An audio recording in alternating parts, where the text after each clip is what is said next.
मैं श्राद्ध कभी नहीं करूंगा और न कभी पिंडदान करूंगा। श्राद्ध कब करते हैं? अक्षय तृतीया के दिन पिंडदान करते हैं और श्राद्ध मरने के बाद कुछ लोग 13 दिन में करते हैं, कुछ लोग 13 दिन के बाद में, कुछ लोग 40 दिन, ऐसे उनके दिन अलग अलग होते हैं। लेकिन अभी जो अपने लोगों में परिवर्तन आया है कि लोग मृत्यु के बाद तीसरे दिन में लोगों को भोजन देते हैं। तो ये तरीके से ठीक हो गया कि जैसे मेहमान रहते हैं अपने घर में, कोई बाहर गांव के आते तो उनको भोजन करना, उनका मान सम्मान करना, ये इसके पीछे ये है। कोई इसके पीछे अंधश्रद्धा नहीं है। और जो अपने लोग पुण्यानुमोदन करते हैं या फिर स्मृति दिन करते हैं, वो भी अंधश्रद्धा नहीं है, क्योंकि आदमी मरने के बाद उन्होंने जो भी अपना कर्तव्य किया, कर्म किया, उसको याद रखना जरूरी है। उन्होंने कुछ नहीं किया तो भी हमें पैदा किया उसने, उनके वजह से हम पैदा हुए, इसलिए उनका स्मरण करना, पुण्यानुमोदन करना जरूरी है। लेकिन इसमें एक बात है कि हम लोगों ने उसमें अंधश्रद्धा को निर्माण नहीं होने देना है। अंधश्रद्धा को पुण्यानुमोदन के समय भी, स्मृति दिन के समय भी हम लोगों के व्यवहार में कोई बदलाव नहीं आना चाहिए कि नहीं आज दुख का दिन है, आज रोने का दिन है, ऐसा नहीं है। आदमी मृत्यु के बाद में फिर कभी वापस आएंगे ही नहीं, इसलिए तुम रोते रहेंगे, कुछ भी करेंगे, उसके लिए कुछ फायदा नहीं है।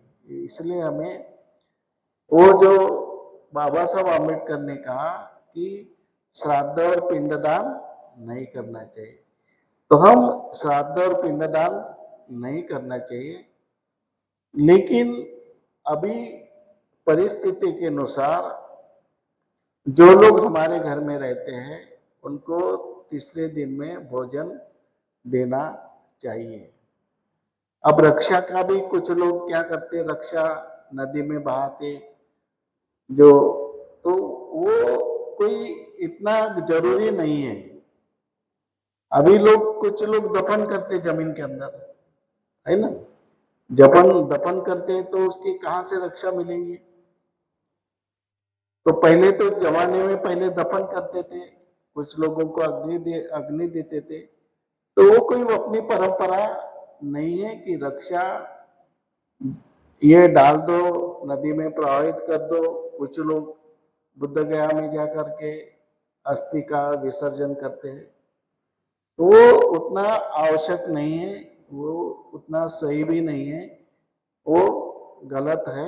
इसलिए हमने सिर्फ मृत्यु के बाद तीसरे दिन में कार्यक्रम करना चाहिए, और जो कुछ मेहमान हैं अपने घर में, जो भी रिश्तेदार हैं, उनको भोजन देना चाहिए और बुद्ध और धम्म के बारे में चर्चा, प्रबोधन होना चाहिए।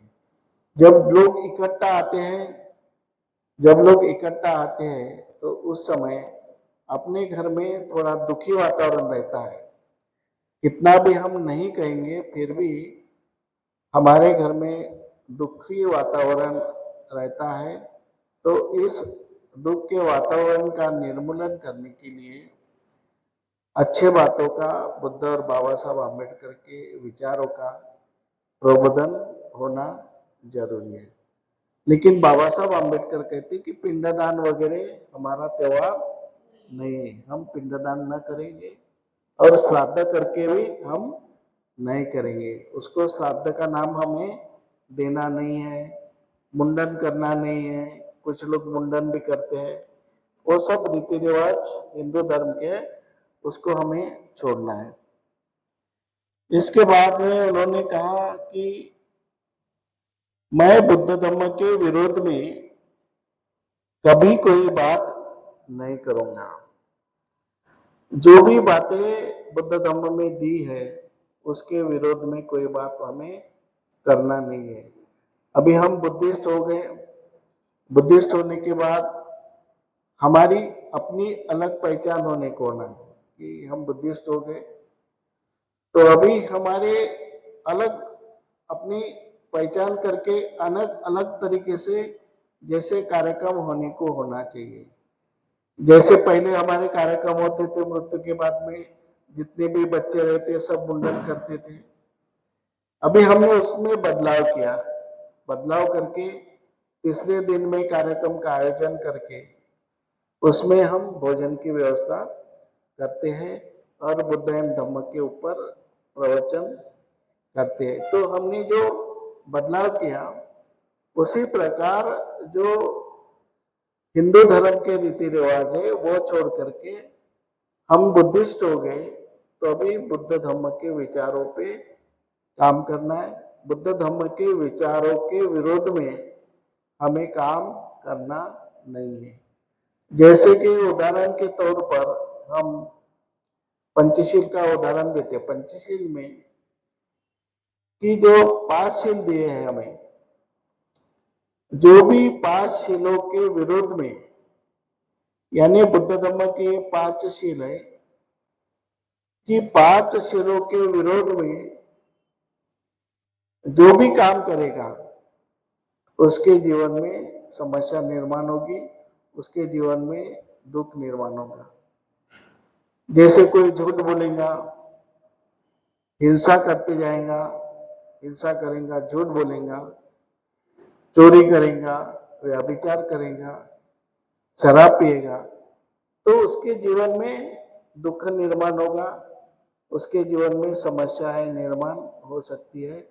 इसलिए बाबा साहब अम्बेडकर ने कहा 22 प्रतिज्ञा में, मैं बुद्ध धर्म के विरोध में कोई भी काम नहीं करूंगा। हमें ये ख्याल में रखना चाहिए हमेशा कि बुद्ध धर्म में जो बातें बताई है वो हमेशा ख्याल में रखना चाहिए कि मेरे आचरण से मैं जो व्यवहार करूंगा उस व्यवहार में बुद्ध धर्म के कुछ तत्व के विरोध में तो हम नहीं जा रहे, उसके विरोध में हम काम तो नहीं कर रहे, ऐसी भावना हमारे मन में निर्माण होना चाहिए।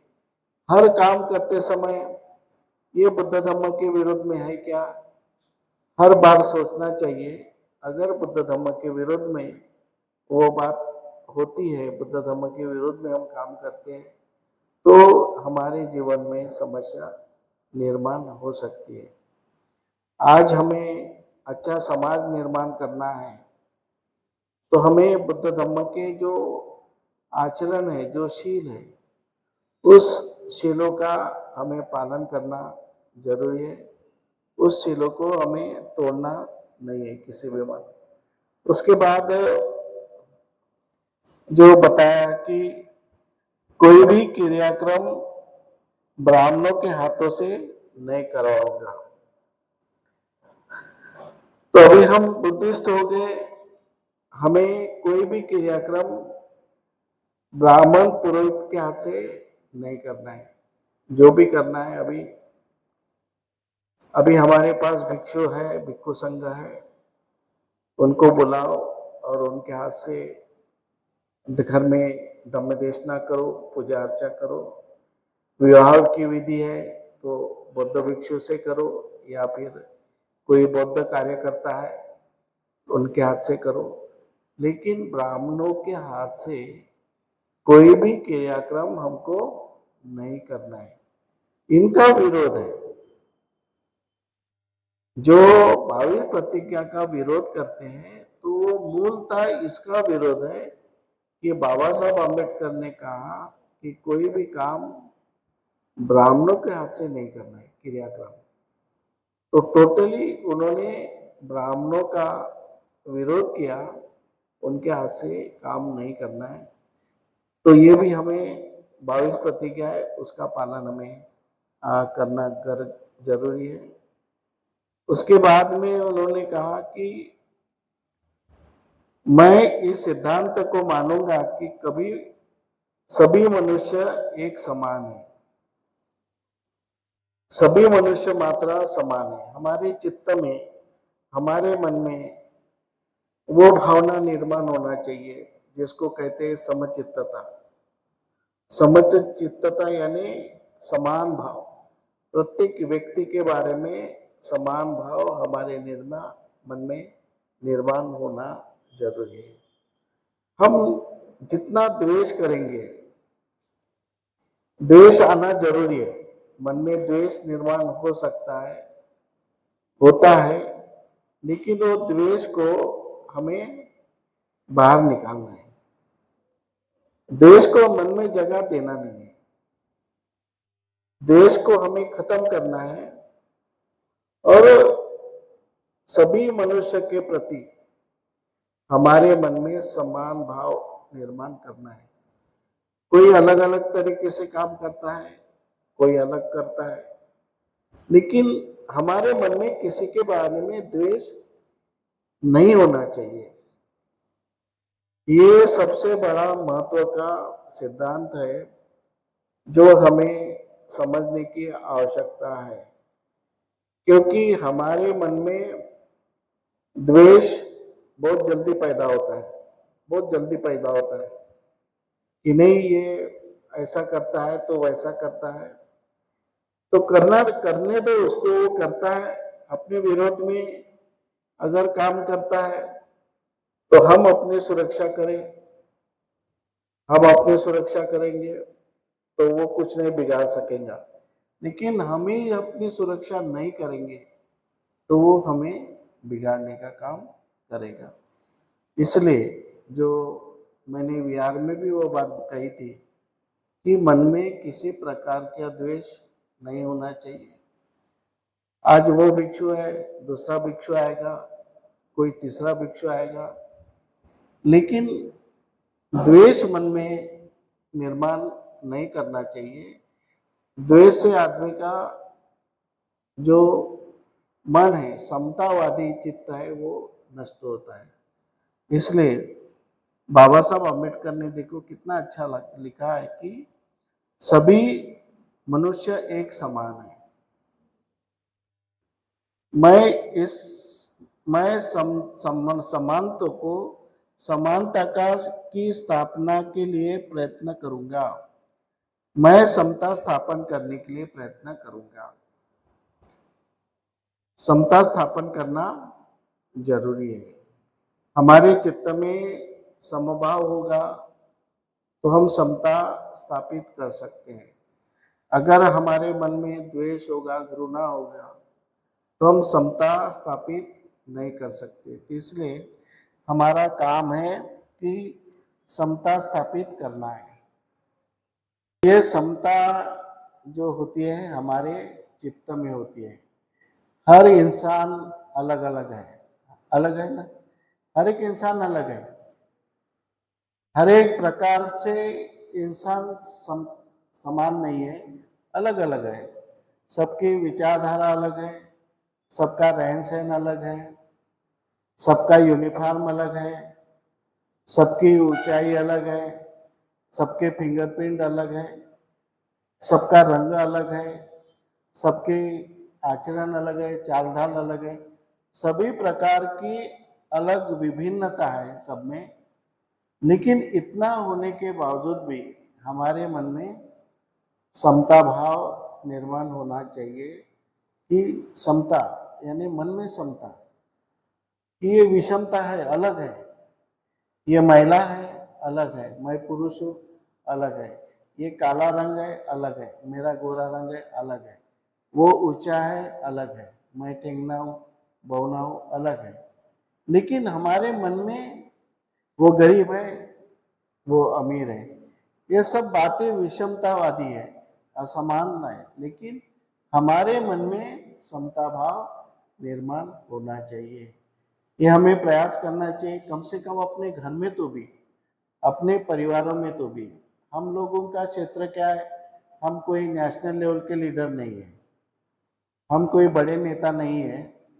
हमारा क्षेत्र है कि अपने परिवार में, अपने समाज में जहाँ पे रहते हैं वहाँ पर समता स्थापित करने का प्रयास करना चाहिए।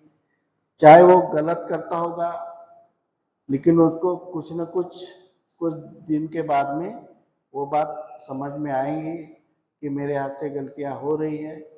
तो ये अगर वो गलती करता है और हम भी गलती करने लग जाएंगे तो एक दूसरे से विवाद भी बढ़ेगा और उससे संघर्ष भी बढ़ेगा। इसलिए हमारे चित्त में समता भाव होना चाहिए कि ये कोई अलग नहीं है, तो ये समानता भाव, समता भाव हमारे मन में निर्माण होना चाहिए। इसके बाद में जो बताया कि मैं बुद्ध के अष्टांग मार्ग की पूरी पालन करूंगा। अष्टांग मार्ग, अष्टांग मार्ग आपको पता है